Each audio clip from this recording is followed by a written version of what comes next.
හරි. අද කවදද ළමයි? අද මේ මාසේ 9 වෙනිදා. අපිට තව හරියටම දවස් 30ක් තියෙනවා. ඒ කියන්නේ හරියටම දවස් 90කට කිට්ටු වෙන්න තියෙනවානේ අපේ විභාගෙට. එතකොට දැන් ගොඩක් අයගේ ගොඩක් දුරට සිලබස් එක ඉවරයි. හරිද? බොහෝ දුරට 80ක් විතර අවම වශයෙන් 80ක්වත් සිලබස් එක ඉවරයි.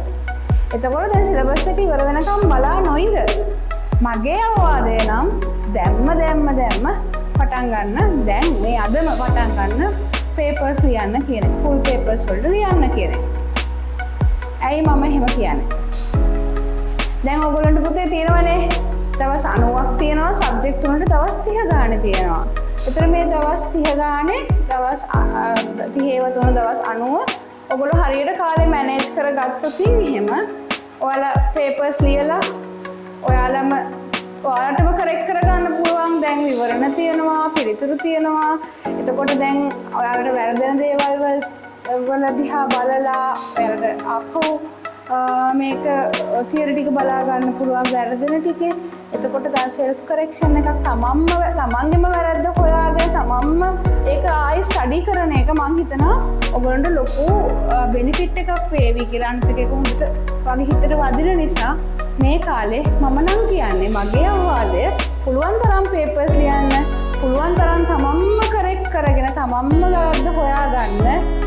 මොකද ඔය පේපර්ස් දැන් මේ වෙනකොට දැන් එක සබ්ජෙක්ට් එකකින් අඩු ගානේ 15ක් ලියා ගන්න පුළුවන් නේ. ලියලා කරෙක්ට් කරගන්න ඒක ලොකු බෙනිෆිට් එකක් වේවි ඔයගොල්ලන්ට.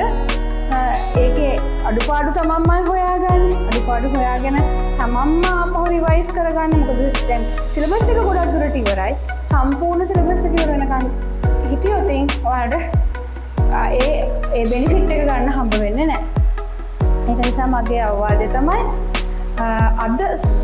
අදම දැන් ලියන ළමයි ඇති මේ වෙනකොට පේපර්ස් ලියන ළමයි ඇති. කොටසක් ලියලා ඉවර ආයත් ඇති. මම කියන්නේ පාස් පේපර්ස් ලියන්න. පාස් පේපර්ස් වල විවරණ බලන්න. විවරණ බලලා තමන්ගේ වැරදි තමන්ම හදාගන්න.